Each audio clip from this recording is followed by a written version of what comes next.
अस्सलाम वालेकुम जी, मैं हूं बनीता डेविड। अपने पसंदीदा ड्रामे देखिए हमारे YouTube चैनल पर और हमें सब्सक्राइब करें TV1 पर। अगर आप चाहते हैं कि अपने फेवरेट ड्रामों के अलर्ट्स देख सकें तो फिर बजाइए घंटी यानी बेल का बटन। अस्सलाम वालेकुम जी, मैं हूं बनीता डेविड। अपने पसंदीदा ड्रामे देखिए हमारे YouTube चैनल पर और हमें सब्सक्राइब करें TV1 पर। अगर आप चाहते हैं कि अपने फेवरेट ड्रामों के अलर्ट्स देख सकें तो फिर बजाइए घंटी यानी बेल का बटन।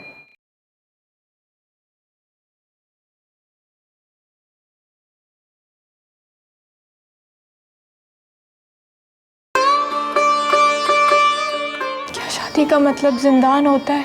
तुम जानती हो मकान कितना भी कीमती या खूबसूरत क्यों ना हो, लेकिन घर औरत के आने से ही बनता है। मैं ऐसे तुम लोग की बेगमात की तरह नहीं बना सकता, वरना एक दिन मैं भी उसका इंतजार करता रह जाऊंगा। बेगैरत इंसान, मैं तुम्हारी बीवी हूँ, तरक्की की सीढ़ी नहीं।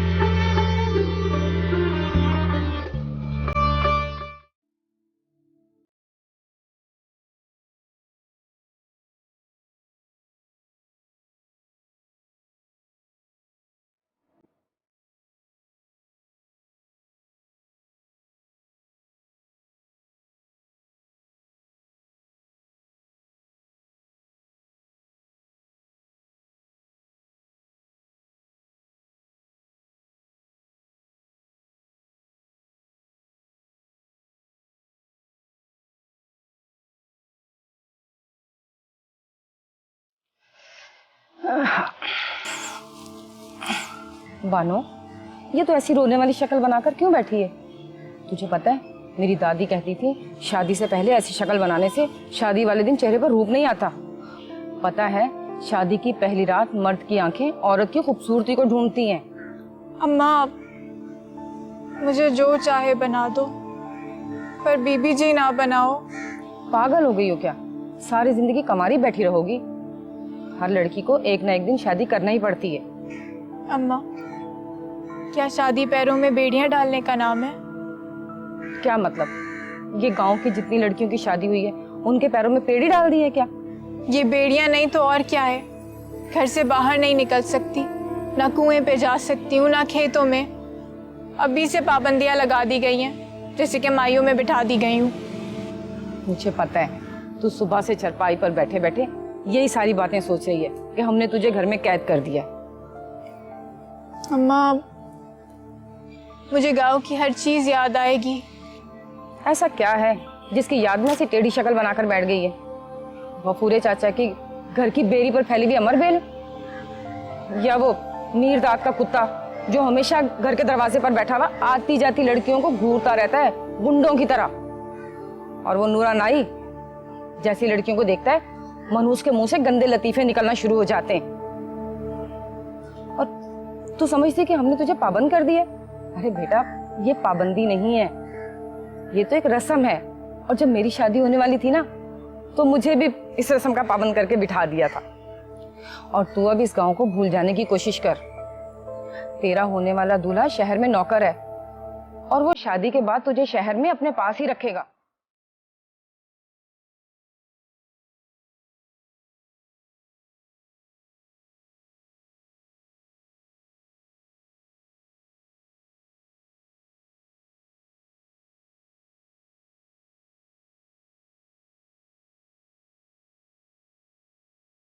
यार अमीन, आपको एक साथ दो मुबारकबाद कबूल हो।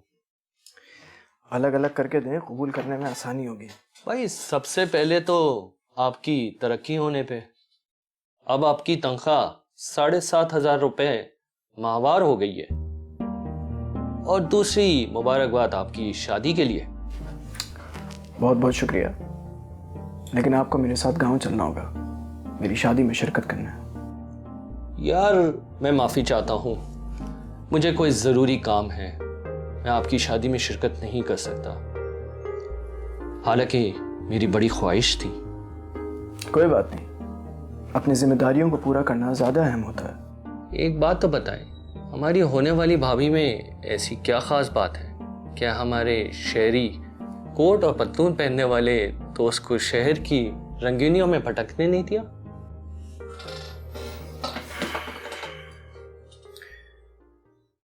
उसकी कोई एक बात हो तो बताऊं।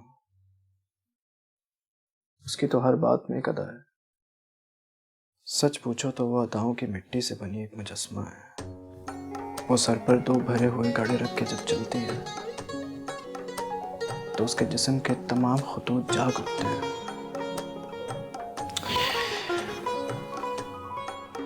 वो दोपहर में जब अपने बाप के लिए खेतों में खाना लेके जाती है और आसपास कोई नजर ना आए तो हौले हौले माहियां गुनगुनाती है, जैसे फिजा भी उसके साथ साथ गुनगुना रही हो। जब वो हा हा हू की आवाजें लगाती है तो बाजरे की फसल से जैसे चिड़िया उड़ जाती है, तो जैसे चिड़िया उसकी हा हा हू की रिदम पर उड़ रही है। वो सहेलियों की शादी पर ऐसी लुट्टी नाचती है कि मेरा हसन अपने कान पकड़ती है। वो उस वक्त कितनी प्यारी और अछूती लगती है।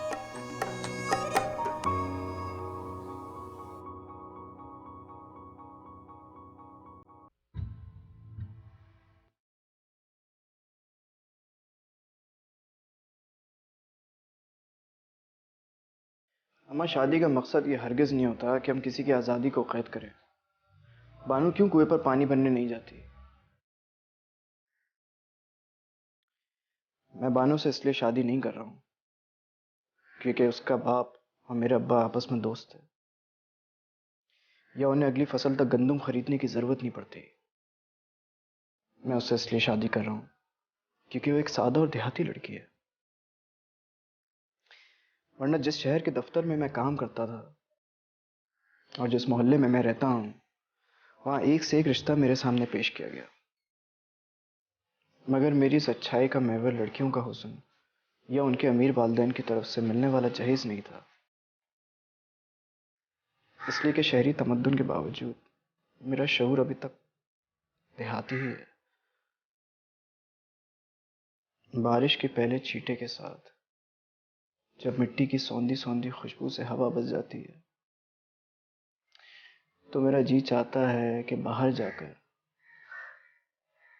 भीगी धरती के गले में बाहें डाल दूं। पर तू देहात के ना रीतो रिवाज भूल गया है। पता है, जब लड़की के ब्याह में चंद रोज रह जाते हैं ना तो लड़की का बाहर जाना अच्छा नहीं समझा जाता। पता है, ऐसे मौकों पर ना आवारा लड़कों की नजरें लड़की को चीरती हुई पार हो जाती हैं। अम्मा, इन रीत और रिवाज का मैं भी कायल हूं, लेकिन इन फजूल पाबंदियों को मैं नहीं मानता। एक बार मेरी शादी हो जाए और मैं कराची चला जाऊं, फिर देखता हूं बानों पर कौन कतरन लगाता है।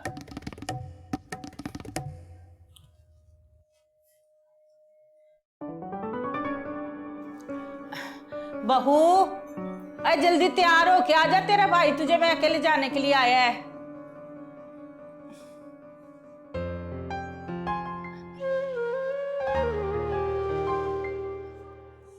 दुल्हन, ब्याह के 1-2 दिन बाद ना मैके जाना पड़ता है 2 दिन के लिए।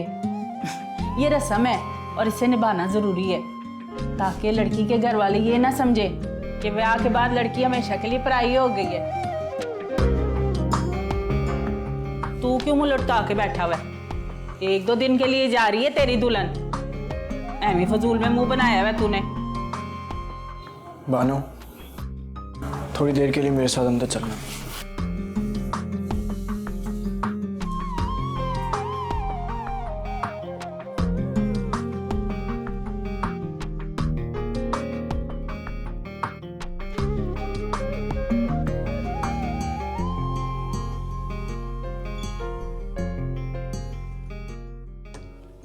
घूंघट क्यों निकाल रहे हो?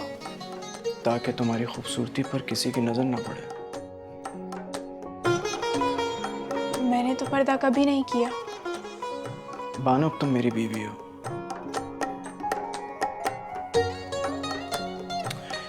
तुम्हारा हुस्न मेरी मलकियत है। ब्याह के बाद तुम्हारे हुस्न में और भी निखार आ गया है। मैं नहीं चाहता हूं तुम्हारा हुस्न ज़माने को मेरा रकीब बना दे। मैं चलती हूँ। इलियास भाई इंतजार कर रहे होंगे। खाला पता नहीं क्या सोचती होंगी। सोचने दो ना। मानो तुम जानती हो, जब बीवी शौहर को छोड़ के मैके जाती है तो उस पर क्या गुजरती है।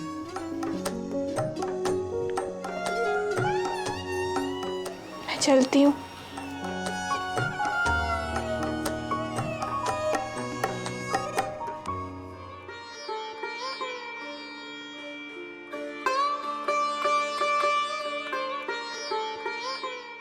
मानो तुम्हारे बगैर कुछ भी अच्छा नहीं हुआ।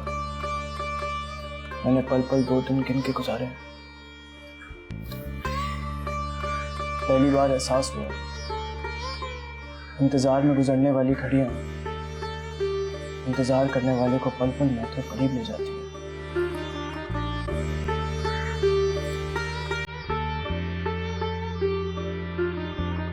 क्या हुआ, तुम उदास क्यों? शादी का मतलब जिंदान होता है। क्या मतलब, मैं समझा नहीं। खाला, वो मुझे बुरके में कैद कर देना चाहती है। वो मुझे बुर्का पहनाकर बुरके की इस तरह तारीफ कर रही थी जैसे कसाई बकरे को अपने सामने बिठाकर चूड़ी के दहाड़ की तारीफ कर रहा हो। बानो, बस इतनी सी बात के लिए इतनी उदास हो तुम? देखो, तुम्हें बुर्का पहनने की आदत डालनी होगी। तुम गांव से शहर जा रही हो। लेकिन मैंने बुर्का कभी नहीं पहना है। तुम बुर्का इसलिए नहीं पहनती थी क्योंकि ना तो कुएं से पानी भरा जा सकता है और ना ही खेत खलियान के काम किए जा सकते हैं। और शहर में तुम्हें ये काम नहीं करने होंगे। शहर में मेरे मकान के आसपास जितने भी मकान हैं वहां औरतें पर्दा करती हैं। तुम्हें काले रेशम का बुर्का सिला दूंगा, चाहे इसमें मेरी आधी तनख्वाह क्यों ना लग जाए। मानो 2 दिन के इंतजार के बाद की मिलने वाली खुशी अपने आंसुओं में ना बहाना। मुस्कुरा दो। तुम मुस्कुराती हो तो हर शय मुस्कुराती है।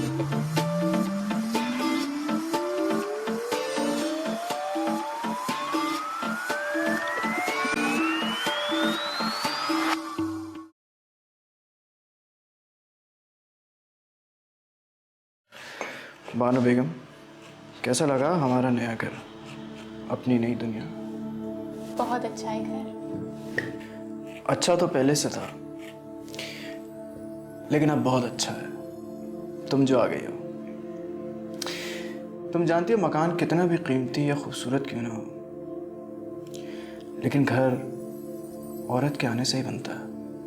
मैं इसे और भी अच्छा बना दूंगी।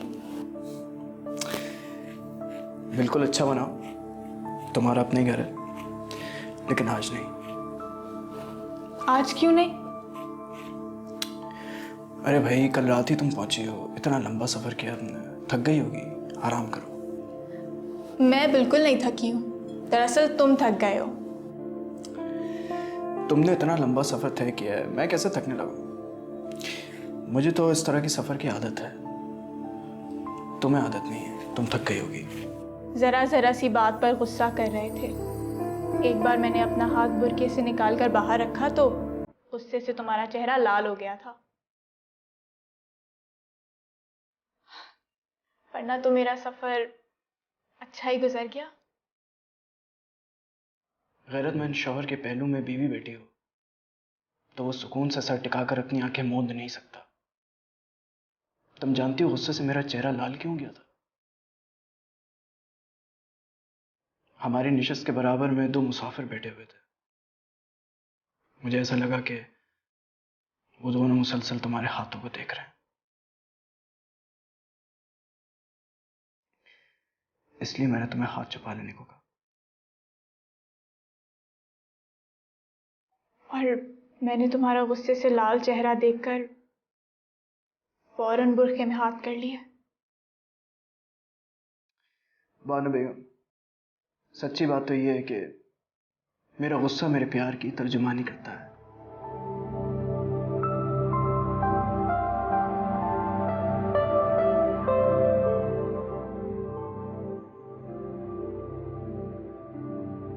जिंदगी की असल चीज है तजुर्बा। अगर तजुर्बा ना हो तो इंसान और गधे में सिर्फ इतना फर्क बाकी रह जाता है कि इंसान की 2 और गधे की 4 टांगें होती हैं। तजुर्बा ही इंसान को मुहज़्ज़ब बनाता है। मैं हुस्न को ऐसी दौलत समझता था जिसे खर्च करना चाहिए। जैसे जैसे मुझे तजुर्बा आता गया, मुझे पता चला कि इसकी असल जगह घर का बैंक है। यकीनन ये तजुर्बा आपको शादी के बाद हुआ है। लगता है आपकी बीवी बहुत खूबसूरत होगी। बिल्कुल बाकर भाई, यकीनन ये तजुर्बा इनको शादी के फौरन बाद ही हुआ है, वरना शादी के पहले दिन से ऐसी बातें हमने तो नहीं सुनी। जहाँ शादी एक तजुर्बा है, क्या इसके दूसरे फायदे भी हो सकते हैं? बिल्कुल भाई, क्यों नहीं। फायदे? कैसे फायदे? अरे जनाब, मैं ऐसे बहुत से लोगों को जानता हूँ जो शादी के बाद तरक्की और कामयाबी की मंजिलें तय करते न जाने कहाँ पहुँच गए।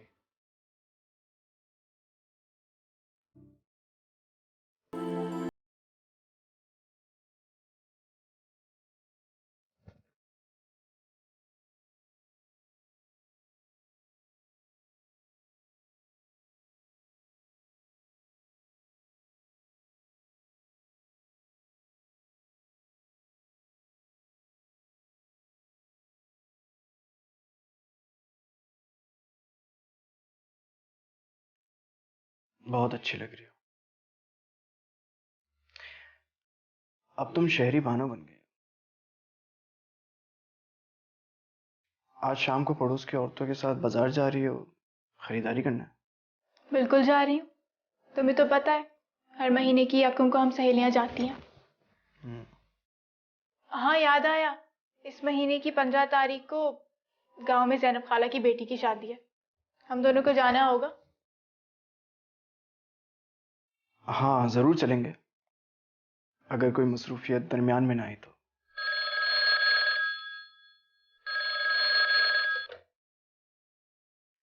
हेलो, अस्सलाम वालेकुम। कैसे हैं जफर साहब? आज इतने मुद्दतों बाद कैसे याद आ गई हमारी? मैं वही पुरानी जगह मुलाजमत कर रहा हूँ जहाँ पहले कर रहा था, डेविड एंड डेविड लिमिटेड। अच्छा, ये तो बड़ी जबरदस्त खबर बताई आपने मुझे। हाँ हाँ, मैं अभी बिल्कुल बिल्कुल बिल्कुल मैं अभी फोन करके, हाँ हाँ, आप मुझे उस इदारे का नंबर लिखवाएंगे? मैं अभी फोन कर लेता हूँ जी। बानो, पेन देना। हाँ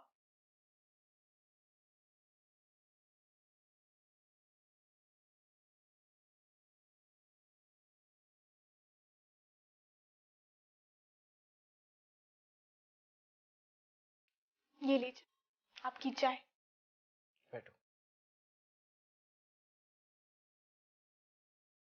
जब से तुम्हारे नेक कदम इस घर में पड़े हैं, मेरी तरक्की हो गई है।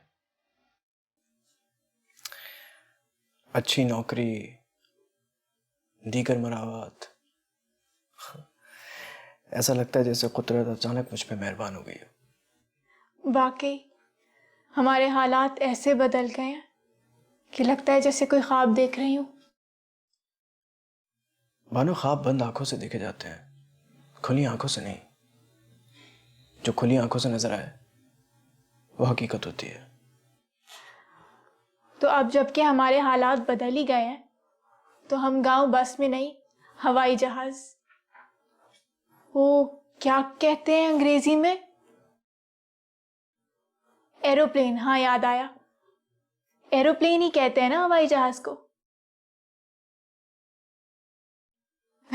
देखा, तुम जो मुझे थोड़ी बहुत अंग्रेजी सिखा रहे हो, मैं सीख ही रही हूँ। बहुत अच्छी बात है कि तुम सीख रही हो, लेकिन ये अचानक गांव जाने का ख्याल कैसे आया तुम्हें? भूल गए? तुम्हारे दोस्त की बहन की शादी है, तुमने खुद ही तो कहा था कि हम दोनों जाएंगे।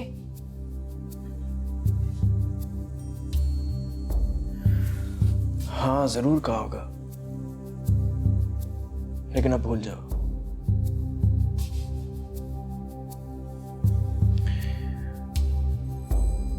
मानो हमारी जिंदगी का मैयार अब बदल चुका है, और जब मैयार जिंदगी बदल जाए तो जीने के तरीके को भी बदलना पड़ता है। अब हम उस मोहल्ले के छोटे मकान में नहीं, गुलबर्ग में किराए की कोठी में रहते हैं। दफ्तर जाने के लिए मैंने स्कूटर खरीद लिया है। हमारी बैठक में सोफे और शीशे की तपाइयां भी आ गई हैं। तुम्हारे लिए मैंने नौकरानी भी रखी है। महीने में एक आध बार मेरे दफ्तरी दोस्त मेरी दावत में इस घर पे मधु हुआ करेंगे। मानो मैं नहीं चाहता हूं कि गांव के छोटे लोगों से रिश्तों और ताल्लुकात को इतना बढ़ावा दूं कि उनके लिए घर के दरवाजे मुझे खोलने पड़े। और हाँ, कल शाम को मैंने अपने कुछ नए दोस्तों को दावत दी है, तो तुम नौकरानी से कहना बैठक की अच्छी तरह से सफाई कर ले, ठीक है?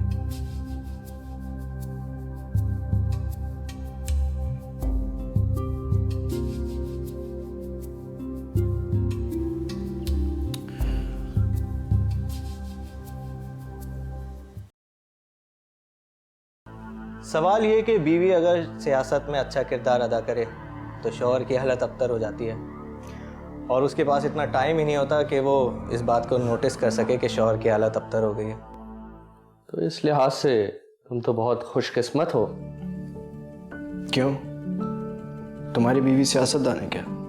खुशकिस्मत इसलिए क्योंकि तुम्हारी बीवी गांव की है, वरना हमारी बेगमात की तरह किसी दावत में या किसी तहरीक निस्वा के इजलास में बैठी होती। यार अमीन, पिछली दावत में भी भाभी नजर नहीं आई और आज भी अंदर बैठी हैं। यार हम उनके देवर हैं, देवर। देवर से कैसे शर्माना? मेरे बीवी के देवर साहब, आपकी भाभी आपकी बेगमात की खिदमत कर रही हैं। यार भाभी को शहरी माहौल में ढलना सिखा दो। गांव का जो खोल उन पे चढ़ा हुआ है उसको उतार फेंको। नहीं, मैं ऐसे तुम लोग की बेगमात की तरह नहीं बना सकता, वरना एक दिन मैं भी उसका इंतजार करता रह जाऊंगा।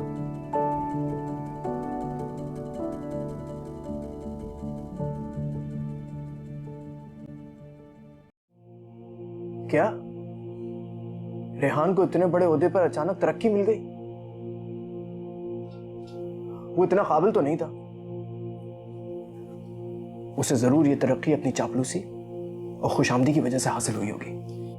अरे भाई, खुशामदी शख्स तो वो है ही, मगर उसकी तरक्की में उसकी खुशामद से ज्यादा उसकी बेगम का दखल है। रेहान की बीवी और बड़े साहब की बीवी में बेनापे का रिश्ता है।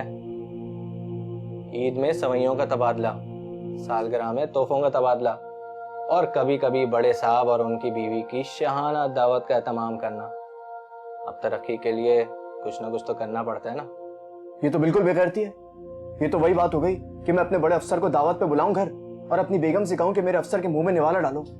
नहीं भाई नहीं, हमसे ये नहीं होगा। हम देहाती लोग हैं, अगर हम ऐसी बातें सोचे भी ना तो हमारी दिमाग की रगें फट जाएं। हद हो गई भी है, तौबा है भाई। अरे भाई, कितने ही एहलकार अपनी बीवियों को तरक्की की सीढ़ी बनाकर बुलंदी की तरफ जा रहे हैं। अब देखिए ना, रशीद जफर आपके बाद आया था, जूनियर था आपका, लेकिन आप उसके मातहत काम कर रहे हैं। साबिर और शाकिर होना अच्छी बात है, मगर तरक्की की दौड़ में पांव की बेड़ियां बन जाती हैं। अब जितना जल्दी इन बेड़ियों से आजाद हो जाएं, तो आपके पास किराए की कोठी के बजाय एक बंगला हो सकता है, स्कूटर की जगह मोटर हो सकती है। मैं अपने ज़मीर और गैरत का कातिल नहीं बन सकता।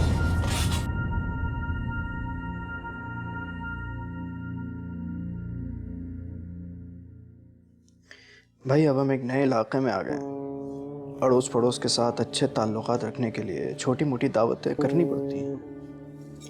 क्या कोठियों में रहने वालों की बेगमात ऐसी होती हैं? ऐसी मतलब कैसी? औरतों जैसी शर्म हया तो है ही नहीं उनमें। ऐसे कपड़े पहनी हुई थी कि देख के शर्म आ जाए। और किसी के भी सर पर दुपट्टा नहीं था। तौबा तौबा, मैं तो देख के शर्म से पानी पानी हो रही थी। उनके शौहर उनको डांट डपट नहीं करते क्या? बानो, ये शहर है, तुम्हारी अब तक की जिंदगी गांव की औरतों को देखते हुए गुजरी है।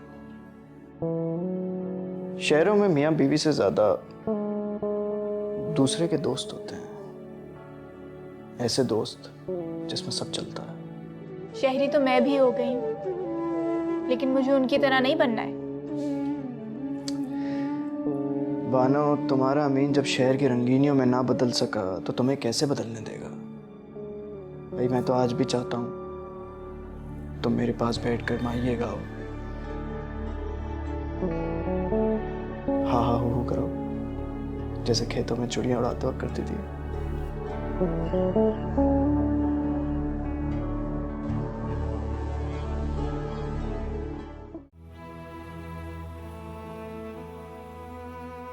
जो मेरे सामने खड़े होकर साहब साहब कहता था, आज मैं उसके मातहत बनकर उसके सामने फाइलें पेश करता हूँ और झड़कियाँ सुनता हूँ।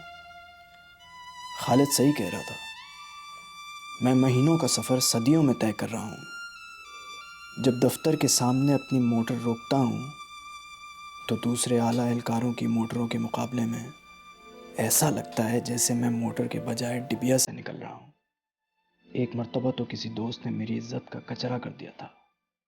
जब मेरी मोटर चालू नहीं हो रही थी तो मजाक में उसने मेरी मोटर को अपनी मोटर की डिग्गी में रखने का मशवरा दिया। चपड़ासी और चौकीदार भी मेरी तरफ देखकर हंस रहे थे। छी।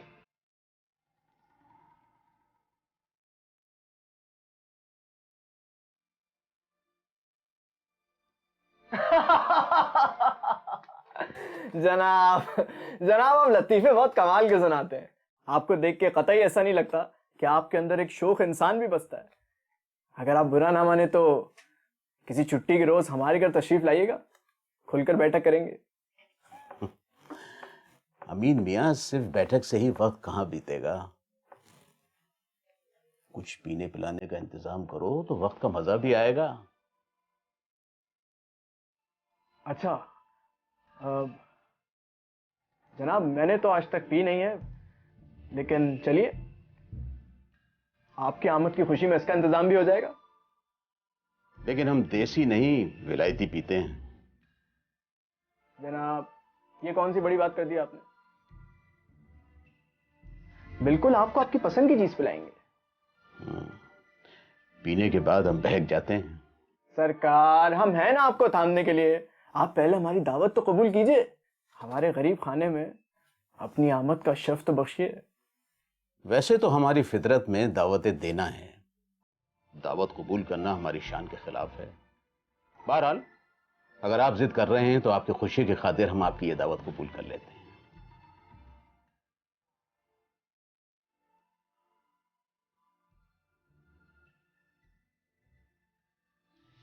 जनाब, मैंने पूरी कोशिश की है कि आपकी खिदमत में कोई कसर बाकी ना रहे। एक कसर बाकी रह गई है। वो क्या? यार, अजीब आदमी हो तुम। मैं पहली मर्तबा तुम्हारे घर आया हूं, तुमने अपनी बीवी से तारुफ ही नहीं करवाया। कब करवाओगे?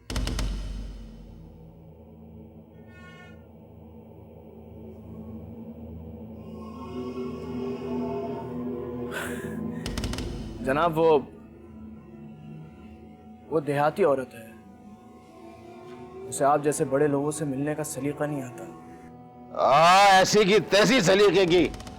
तुम उससे तारुफ करवाते हो या हम खुद जाके अपना तारुफ करवा दें? भाभी, ओ प्यारी भाभी। अरे जनाब, ये क्या कर रहे हैं आप? अड़ोस पड़ोस में आपकी आवाजें जारी होंगी, कोई सुनेगा तो क्या सोचेगा? तुम कितनी मर्तबा अपने दोस्तों के साथ मेरे घर पर दावतों में आए हो? क्या मेरी बीवी तुम्हारे सामने नहीं आई? क्या मैंने उसका तारुफ तुमसे नहीं करवाया? तुम मेरी बीवी को देखो और मैं तुम्हारी बीवी को ना देखूं, ये कैसे हो सकता है भाई? चलो चलो ठीक है, मुझे सिगरेट पिलाओ। आप बैठे, मैं आपके लिए सिगरेट लेकर आता हूँ।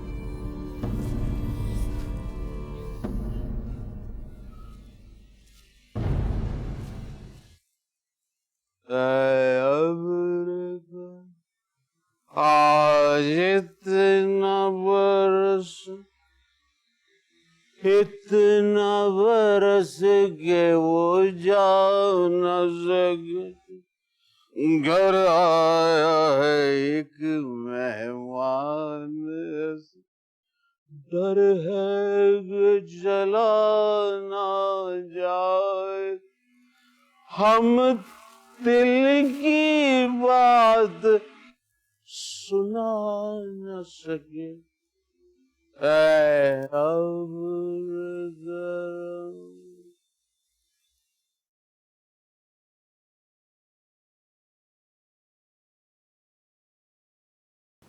रात को तुम्हारा अफसर किस बात पर चीख रहा था और जोर जोर से भाभी भाभी क्यों पुकार रहा था?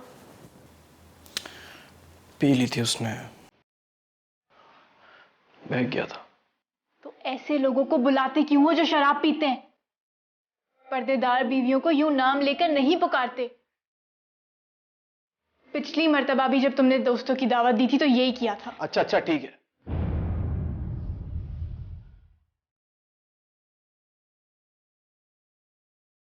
क्या बात है, तुम परेशान से लगते हो? बड़े साहब के साथ गुस्से से पेश आया था। दफ्तर जाके सबसे पहला काम ये करना पड़ेगा, उनसे माफी मांगनी पड़ेगी। ऐसा क्या हो गया था कि माफी मांगनी पड़ेगी? बस कुछ बात हुई थी ऐसी जो मैं तुमसे नहीं कह सकता।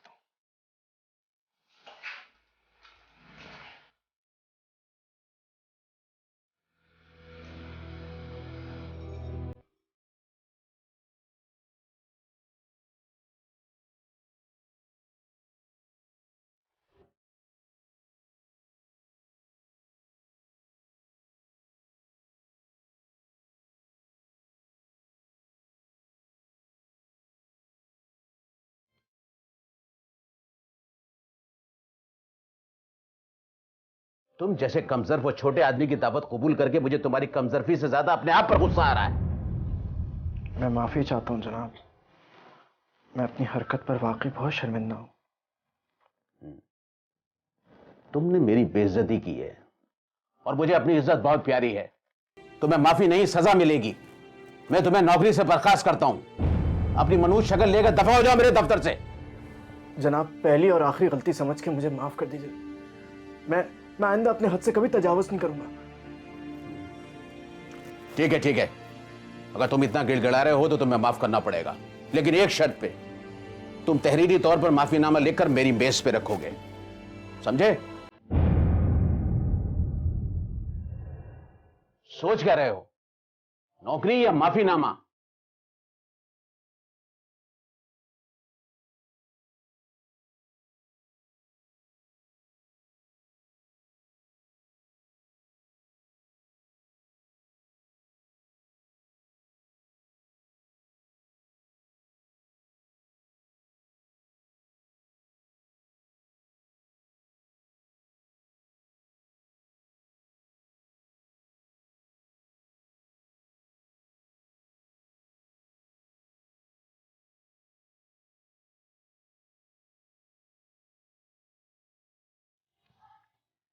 क्या बात है, तुम अब तक जाग रहे हो?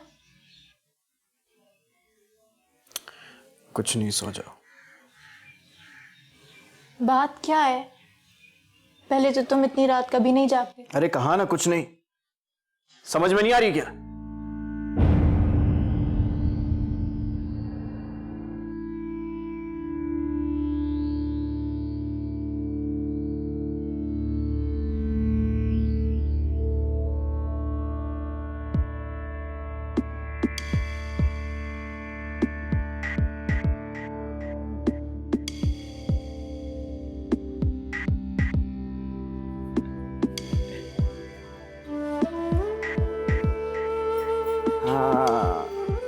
जनाब, ये हैं आपकी भाभी और हमारी बानो बेगम। आपको बड़ी हसरत थी आपसे इनका तारुफ करवाऊं, लीजिए आज आपकी ये ख्वाहिश भी पूरी कर दी हमने। भाई बहुत खूबसूरत हैं तुम्हारी बेगम और हमारी भाभी जान। जनाब हमारी बेगम तो सर से पैर तक खूबसूरती का एक मुजस्मा है। ऐसी खूबसूरत बीवी तो हमारे दफ्तर में काम करने वाले किसी भी शख्स की नहीं है। तुम खुशकिस्मत हो अमीन मियां। शुक्रिया जनाब। अमा गधे हो तुम। इतनी खूबसूरत बीवी को भी कोई कैद करके पर्दे में रखता है? भला खूबसूरती भी कोई छुपाने की चीज है? समझ गया जनाब, मैं सचमुच का गधा हूं।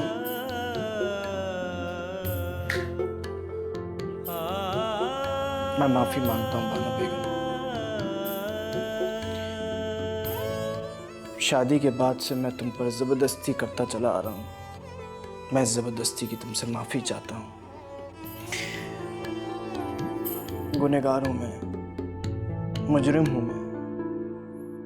मेरा ये अफसर गवाह है और अंदर बैठे मर्द औरत जो रक्स कर रहे हैं उन सबको गवाह बनाकर मैं आज तुमको पर्दे की कैद से आजाद करता हूं। आज से तुम्हारा पर्दा खत्म।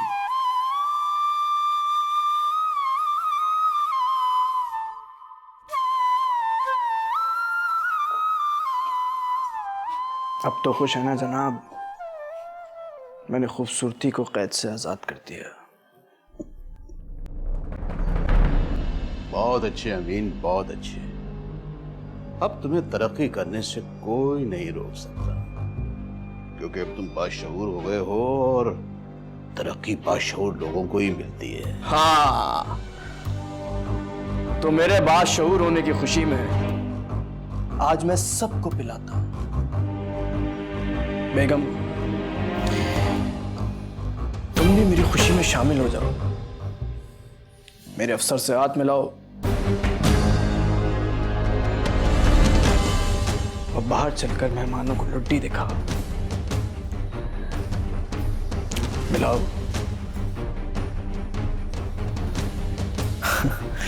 शर्म आ रही है। मिलाओ, कुछ नहीं होता। आ जाओ ना, मिला लो। अरे मिलाओ ना हाथ, क्या हो गया? मिलाओ हाथ, मिलाओ।